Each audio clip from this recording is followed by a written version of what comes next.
Hey everyone, welcome back to my channel. This video is going to be a life update video. I wanted to say quick life update video, but I don't think this video is going to be very quick, but then I don't also want it to be too long. Before I get into it, I just want to say a very big thank you to everybody who reached out to me this period. I got a lot of emails, I got a lot of DMs, I got a lot of messages and even tweets from you guys sometimes just asking how I was, just wishing me well. 90% of the messages weren't even people really asking. You know, a lot of these people who reached out to me didn't know. They didn't even know if I was going through a problem, but they were like, if it is a problem or if it's something that you're trying to sort out, you know, I pray that you're able to. I pray that you're fine. I pray that you come out of it stronger. Like a lot of prayers like that. And I am so grateful that a lot of you actually took out the time to type out things like that. Because to be honest, I needed them when they were coming in. So thank you so much to all of you who reached out to me. I was forced to say something at a point around my birthday period because I had been very quiet up until then, and I'd been getting messages low-key, but then I think that after my birthday came and went and I didn't say anything or acknowledge it in any way, a lot of you really started getting worried, because ever since I started using social media, I always acknowledge my birthday. I've not had a birthday go by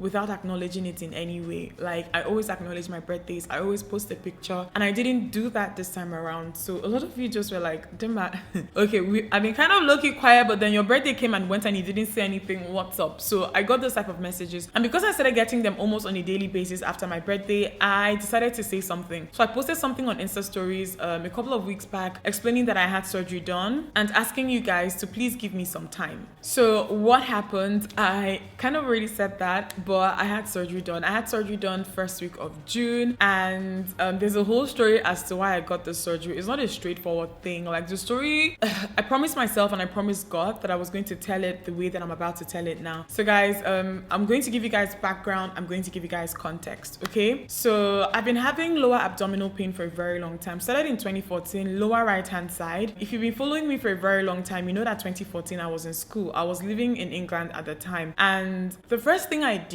when I realized that I was having low abdominal pain was go to the hospital. It is what I would recommend anybody do. If there's something feeling off, if you're not feeling too well, if you start experiencing any type of pain, anything just abnormal, I'm a very big advocate of seeing a doctor first. I would also highly encourage the person to pray, but then I would not say pray and not go to the hospital, because it tends to be common here sometimes when people don't go to the hospital, but God also wants you to do those things. I hope that this makes sense. Like, go to the hospital, like doctors are there for a reason. So that's what I did. When I started noticing something was just not quite right in that area, or I was feeling pain, I went to the hospital, and I went to the hospital so much within the 2 years that towards the end of it, I started noticing, and I was very unhappy about that they wouldn't let me see a doctor. So when I would come, because I was going through the NHS, you're allowed to do that as a student. When I would come complaining about the pain, I started noticing towards the end that they would refer me or they would direct me to a prescribing nurse, and I wouldn't see a doctor.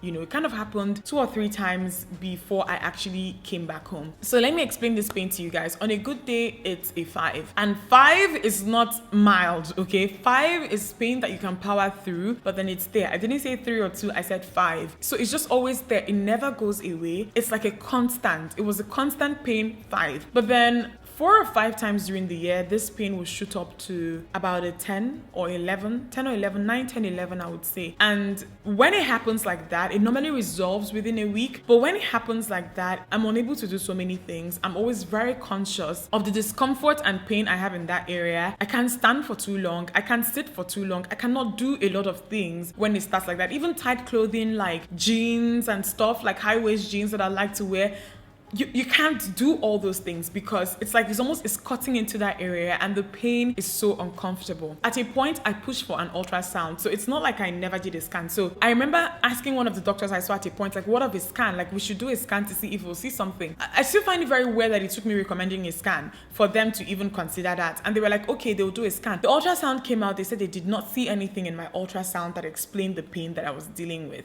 I came back home. For most of 2016, I saw doctors in Enugu especially, because I was still in Enugu at the time. It was the same thing. Like, did ultrasound still, saw a couple of doctors, saw gynecologists, saw general physicians. They said that they did not see anything in the scans that kind of explained the pain that I was describing. So 2017, I had, the 5 to 4 times or 5 to 6 times a year type of periods where the pain becomes very intense. I had them quite often in 2017. And I think that late 2017, I was like so unhappy and so depressed because this pain is always there. It was preventing me from doing a lot of things, preventing me from working out properly, preventing me from sitting up long hours to edit. Like, I don't know, like, guys, chronic pain is not something that I would wish on my worst enemy.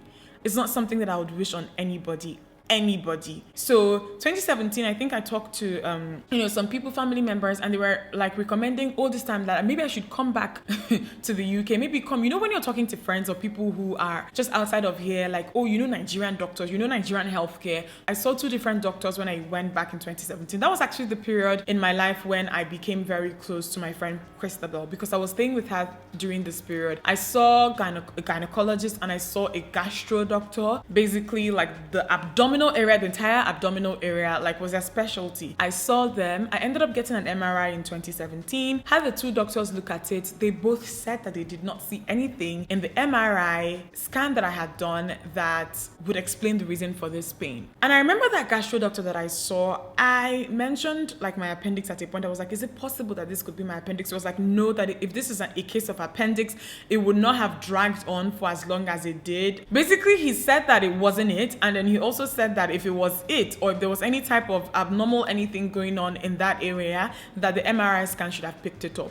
I was like, okay. I spent all that time, we spent all that money, I came back here, I still did not have an explanation as to why I was in that much pain, and I was still just powering on. Like, I wake up in the morning, I say my prayer, I choose faith, and I choose to be optimistic. And I've been very open to you guys, like, here about, like, even like injuries that I have had and how I have to work out with them to get to the place I know that I can get with my prognosis, but I've not been able to, because every time I'm involved in any type of serious physical activity, this pain raises an ugly head up, or it just triggers it. I remember, like, the last time that I ever trained with a personal trainer, I'd been training with him for a while, and then there was this one session where he asked me to do some sort of core exercise, and I left that session in so much pain, and I never worked out with him again. That was the end. Capiche? So this is me just kind of giving you guys an idea how this thing would affect me, or how it was affecting me. 2018, I remember that I traveled, because you guys know that 2018, 2019, I did like work.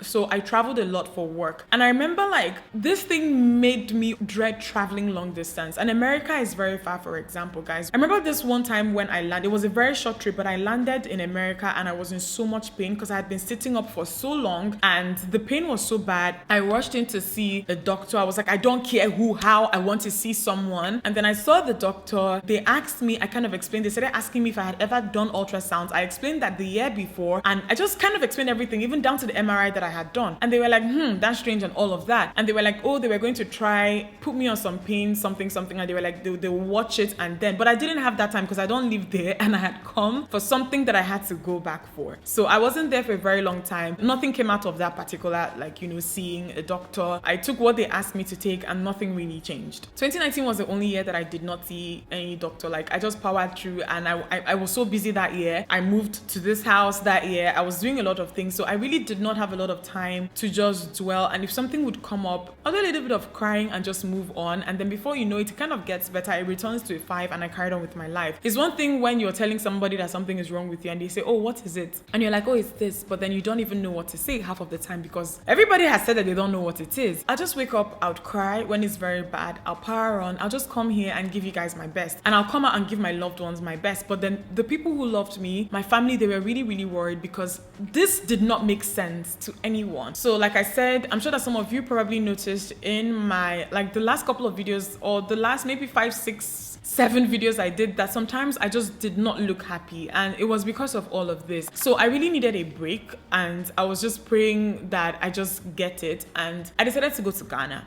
I went to Ghana with my sister. The vlog is going to go up after this video because I couldn't put that vlog up after I came back. My sister lived in Ghana for a while and she had friends, and that trip was such a blessing because her friends literally embraced me. They made sure that I had a very good time, had an amazing time. So I used that trip to think about so many things, actually refresh. To me, it was like I had distanced myself from my personal problem because I wasn't in my space, and I had a good time, I'm not going to lie. And outside of just the experiences, it was the people that I spent time with on that trip. I was just very grateful and very thankful that that trip happened. I started saying no to a lot of work at a point this year because I couldn't keep up mentally. I just could not also to a large extent keep up physically. I started saying no to a lot of work, and a couple of the projects that I've been working on, it was just taking me way too long to deliver. It was because of all of this. So I came back, and the week that I came back, I remember when my assistant called me, she was like, you have to do this is due. I literally started crying on the phone. She was so shocked. She was like, oh my God, Jesus, what have I done? I was like, look, I am very overwhelmed at the moment. I didn't know how things would get shortly afterwards, but I think that my subconscious kind of already knew. I was still working on the Ghana vlog with all of this going on, and also planning for my birthday because I was hell-bent on celebrating my birthday a certain way. Last year was a big birthday for me, and I did little to nothing to mark it. I was like, okay, maybe, because initially, guys, the plan was to travel for that birthday, but then because the Ghana one just fell through, I was like, I might as well just go to Ghana. Like, I need a break now, and I cannot wait for my birthday to get it. So even like my friend Christopher was still trying to push for us to travel regardless somewhere else. Like, she was like, you can go now, just take a 1 week break and go somewhere else. Like, the plans we made towards that, they just kept on failing. We're like, okay, we could go here. So one thing will come up that would not work. We'll have to start looking for somewhere else to go. But that was actually God literally on it, because God knew that period I was planning to travel, it will not work. I was like, okay, I'll do a birthday picnic with friends. And so a day after I spoke to my assistant, this pain shot up from like a 5 to legit 14, 15. This pain was just so bad. Like, it was very, very intense. This period, very, very, very intense, guys. Very intense and very painful. But one thing this time around is that, like, about 2 days in, after the pain started, I started feeling very nauseous. And the nausea continued for about 7 days. It wouldn't let off. I told my family member, I told Norma, Norma was the first and only person I told initially when I started noticing that the pain was back, but it was slightly different this time around because it had come with nausea. I told her 4 days in to the nausea that I was feeling nauseous constantly, and she was like, that doesn't make sense. Like, why are you like constantly? I was like, I don't know. I was just like, something is wrong with me, and I've been saying it for years and years and years that something is wrong,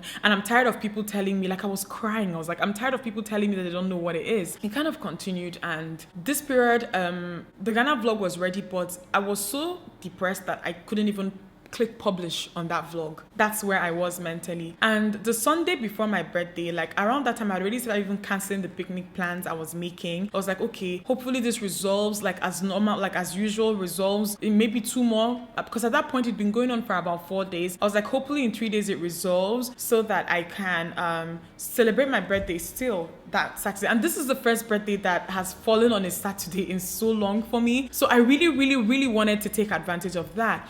But then by the weekend before my birthday, I had cancelled the picnic plans. I was like, okay, I'll cook food, or I'll get someone to cater. I wasn't even thinking of cooking. I was like, I'll get someone to cater and let my friends come to the house to eat cake and all of that. But then even at that point, that also even started feeling like impossible considering how I was feeling. So the Sunday before my birthday, one thing I haven't mentioned up until now is that I've been praying really hard this year. Like, I taken my faith very, very seriously, and more than anything, I was trying to center myself with it and just constantly remind myself of God's promises. And it has helped me largely, because if not for my faith and how optimistic I've chosen to be, and how I'll just constantly go to God in prayer and always feel better after praying, I don't know how I could have just even, like, especially this year, considering like even how the year started for me, like, I just don't know. So I went to church on the Sunday before my birthday, and I hadn't been going to church for a while. Outside of lockdown is the fact that the chairs that you get in church would make me very uncomfortable. Like, sitting in anything that is not cushioned is always very uncomfortable for me because of this pain. And the chairs that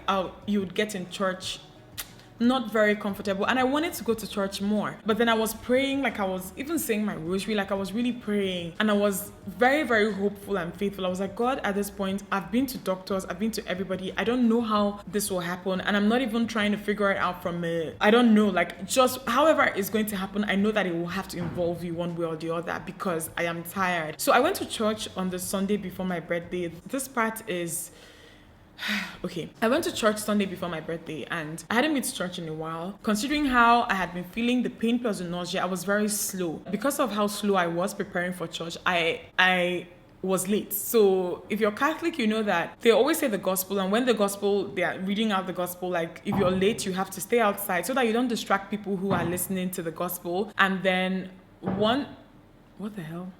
God, please, I'm hearing one weird sound. And then after they finish reading the gospel, then they will give the sermon. And between the gospel and the sermon, they always open the door up for latecomers to come in and settle down so that, we can all listen to the sermon in quiet, like everywhere is quiet and no one is like kind of distracting anybody by walking in or closing doors. So they were reading the gospel when I came in for church, and I was standing for about 15 minutes, guys. And by the time they were done with the gospel and I went inside, I was in so much pain because standing for some weird reason triggered it more than usual. Like I was walking, I couldn't even stand in a position because of the pain. I was just walking up and down. I got into church, I was like in so much pain, I couldn't sit properly, I couldn't kneel, and I remember looking at the altar silently and I was crying. So when I got into church, I started crying immediately not because of even the pain, but because of how uncomfortable I was. I wasn't crying openly, I was crying silently, and I looked at the altar and I was like, what is this, God? God, what is this? Like that it wouldn't even let me come into your presence and enjoy my time here. Like it doesn't make sense. I don't think that ever since all of this has started that I've actually said a very direct prayer like that. Like I wasn't like, it didn't come after praises or whatever. I was just like, God, like I'm tired. Like, please, what is this? Like I have done everything I am supposed to do. I have seen so many people. Even this year I saw someone. Like, please help me. And I remember after that, I got so angry that I wanted to get up and leave immediately. Like there was this rage that came over me because I was like, what is the point? It's not like I'm comfortable here. It's not like I'm even paying attention to what the sermon is. Like I don't know what the sermon is about. What's the point? Let me just leave, Shortly after that, I heard like a thought came very strongly into my mind. I've told this story to a couple of people, my friends and family members now, and they kind of say that, that was the Holy Spirit. And it's not like after this thought came into my mind that everything became clear or that the pain disappeared or that I started hearing what I still cannot remember what the sermon was about, seriously. But then I sat it out. I was the last person to leave mass because I really didn't want to move with the crowd. And for my section, there were still some people in church, but for where I was sitting, I was the last person to leave. And I remember before I left, I said a little prayer again. I was like, God, please heal me. And before I left church, I felt it very strongly in my heart again. Go and Google appendicitis. That was what I heard very strongly. Go Google appendicitis. I was like, okay. I went back home, really didn't even think anything of it. Came back home, I started crying. I called Unoma, I started crying for like an hour. I was like, I went to church. I tried. It was so uncomfortable. I was in so much pain. I just started ranting. And I remembered what had happened before I left church. I was like, Unoma, is it possible that this pain that I've been dealing with for so long now, that it could be my appendix? Unoma was like, nah, appendicitis, like that. Appendicitis has very like typical straightforward symptoms, and if nothing is done about it when it starts showing up, that it would rupture and put you, and then this is 7 years. Like if it hasn't ruptured or gotten to that point,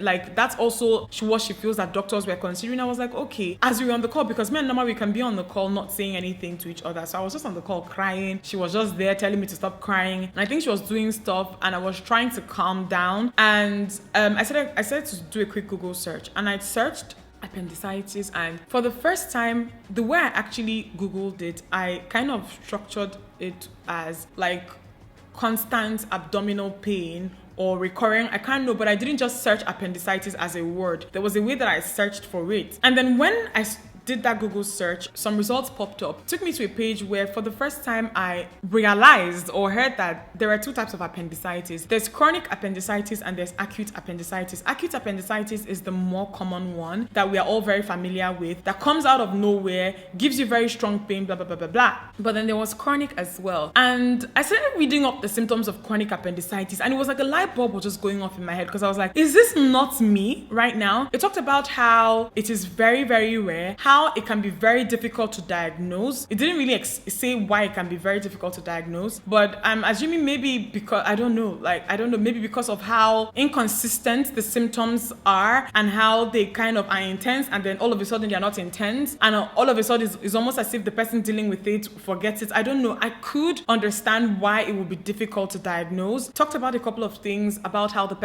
there's fatigue, there is fevers, and guys, let me say something I haven't said so far. Like, most of the time when I get very active and I have to take a break, it's almost as if I fall ill. That's the reason why I have to take a break. So I would have these fevers and I'll be like, okay, maybe it's small malaria, or I'll be like, oh, maybe it's the flu, and I don't know, maybe you go to the hospital, they would treat you for something, and then that's it. Just to cut the story short, later that evening, when my parents now realized that, oh, this pain had come back and is very, very intense, I think that they started calling doctors that they know. So a doctor who is a family friend now called. I had explained this pain to him a long time ago, but I didn't really, he's a physician, so I don't know, like I explained it to him and he kind of advised me or told me what to do or who to see, and then I never saw him again. When he called and he was like, he's really worried now because I'm now saying that the pain has come back this time and it's very intense, and then it's come with nausea. He now started saying that he's suspecting that maybe this could be a grumbling appendix, and that for some reason, and maybe because of the way the symptoms keep coming for me, that they've missed it. And he was like, if it's a grumbling appendix, which is aka chronic appendicitis, but grumbling appendix is a common term for it in certain parts of the world. He was like, if this is a grumbling appendix and I'm feeling the way I'm feeling right now, all this pain and nausea, that he wants me to lie down and not do anything. That when it happens the way it's happening for me right now and the pain gets intense, that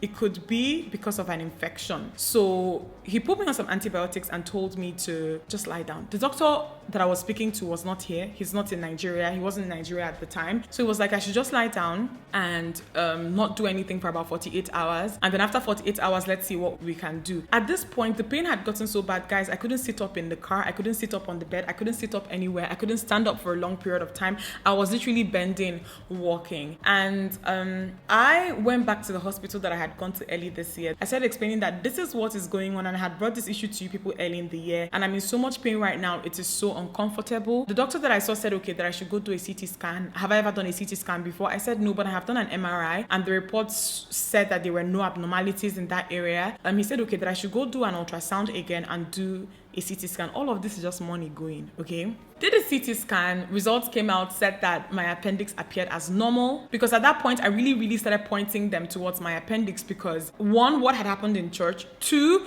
because of what the doctor who is a family friend had said. So even with that result, I called the doctor who is a family friend again, and he said to me that if this is my appendix and this inflammation is going on inside the appendix, because sometimes it can be like that, there's a possibility that a scan will not pick it up, and that's probably why scans have not picked it up for this long. So he was like, let me just advise you, go and take your appendix out, that it doesn't serve any purpose in the body, it doesn't do anything in the body, just go take the appendix out, take it out, and then if you take it out and this continues, then we'll come back to it. He said I should do the surgery, and actually, considering how abnormal this particular situation is, I shouldn't get general anesthesia, that I should maybe get an epidural or something and have the surgery done, that if I recover from it and the pain still continues, then we will revisit it. I was like, okay, no problem. But he just kept on repeating, I had a very strong feeling that this is a grumbling appendix, and that it's always very easy for doctors to just not even think about it. So he wants me to go take my appendix out. I was like, okay, no problem, I'll go take my appendix out. I called my friend who had done an appendectomy recently. I asked him, Bayo, please, who did your surgery? He referred me to a doctor called Dr. Fadiran. That he was very good, because Bayo's case was, like the doctor who handled him like really did a very good job, and he came highly recommended. I called the doctor, went to see him. Like, from the first time that I spoke to him, I had this feeling that like I really liked the way this guy sounded. He really tried to calm me down. He was like, God bless you, don't worry, don't stress, just don't worry,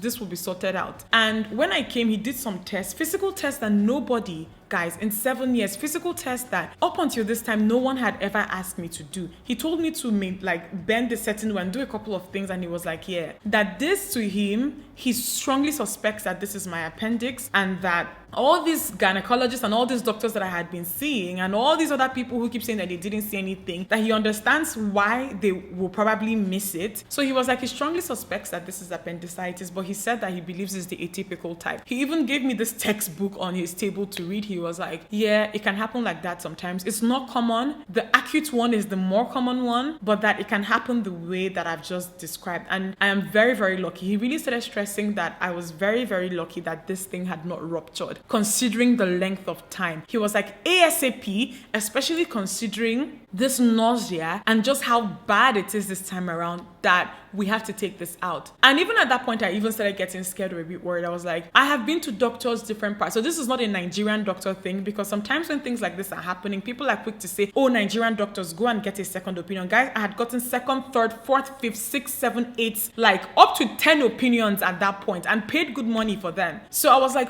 why all of a sudden now are they suspecting my appendix? Like, I didn't want to risk surgery for no reason, you know? Like, surgery is like, no matter how minor, like, or how they downplay it sometimes, surgery is still a level of risk. And then it was so close to my birthday. I was like, what is all of this? At a point, I also started feeling like this is beginning to feel like an answered prayer. And when God kind of inserts himself into a situation like this, nothing goes wrong. And I know this from experience. It will be the most perfect anything you would ever come across. 2 days after seeing this doctor, I got admitted in the hospital to take my appendix out. Kept praying still. I remember even that morning I was so scared. You know, I was like, what if this is still like just an unnecessary risk that I'm taking? And I remember Maz, I'm going to have her account linked in the description box. That morning she posted something about how, you know, you should not let fear masquerade itself as wisdom to you. Just believe in what at that point God had spoken over your life.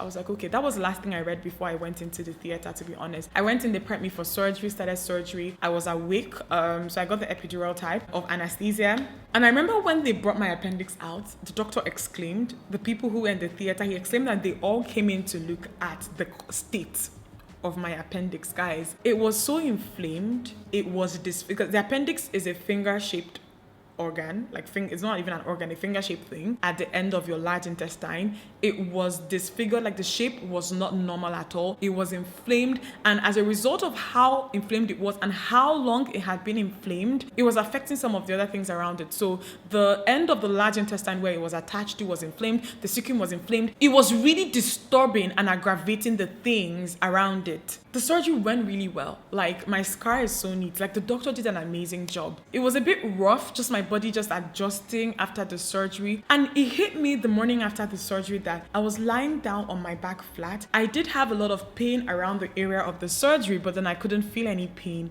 That pain that I had been dealing with for the past 7 years was gone. I cried. Guys, I remember when I spoke to my mom for the first time, because my mom wasn't around and it kind of took her a while to just come to me. And when I saw her on FaceTime after my surgery, like, we both started crying. She started crying, I started crying. Guys, this thing had given me hell. One thing again that I remember happening before I had the surgery done was that I came across an article. I can't remember what website it was, but it was this woman who was basically explaining her experience with chronic appendicitis. She talked about how she had been dealing with the pain from her late teens. Throughout her 20s, she was dealing with this pain, and that doctors kept saying, and she lived in the States, she's an American woman, kept saying that they didn't know what it was. And she ended up having an appendectomy in her early 30s, and then the pain disappeared. For all of her 20s, she was dealing with this pain. Guys, I feel so much better now. It's actually insane. Guys, I'm so grateful. I'm so thankful.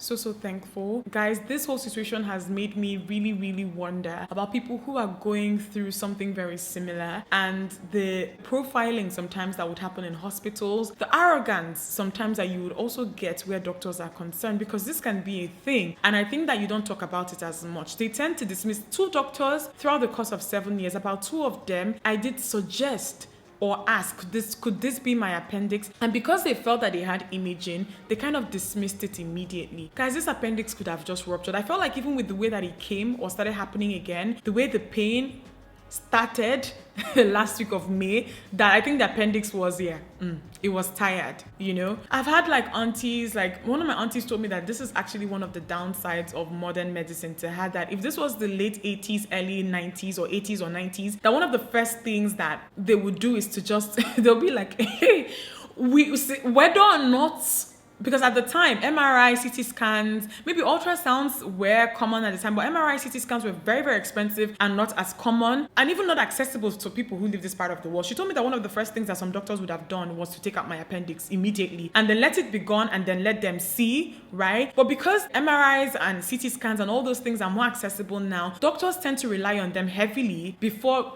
risking surgery. You know, they rely so heavily on imaging, and they're like I even read articles about how some doctors think that chronic appendicitis is a myth, and how some of them will refuse to do the surgery if someone even it was just, it's crazy to me how things can be sometimes. And I'm really, really thankful to God, because guys, like, imagine if I had actually, the trip I was planning with Christabel worked out and I ended up traveling for my birthday. Imagine if this had started while I was in Ghana. There are so many parts of this whole story that it just took me being some other place outside of here right now that could have made it an actual disaster. So I have 2 videos that I filmed before my surgery that have to go up before all the videos that I'm going to start working on. And the Ghana vlog, guys, that's one of my favorite vlogs ever. That vlog was so good, and I put in so much work despite what I was going through at the time to edit it, and I love it. So it's going to go up on Sunday. I hope that you guys love it. Please show it some love if you like it. But I loved my time in Ghana. There's also like a beauty video that I filmed just before traveling that I'm also going to upload before I go back to regular posting. But I want to say a very big thank you again to everyone who reached out, and also ask you guys to please thank God for me. And I'm so excited. I'm so happy that I can focus on other things now. So happy. I love you guys, and I'll see you in my next one.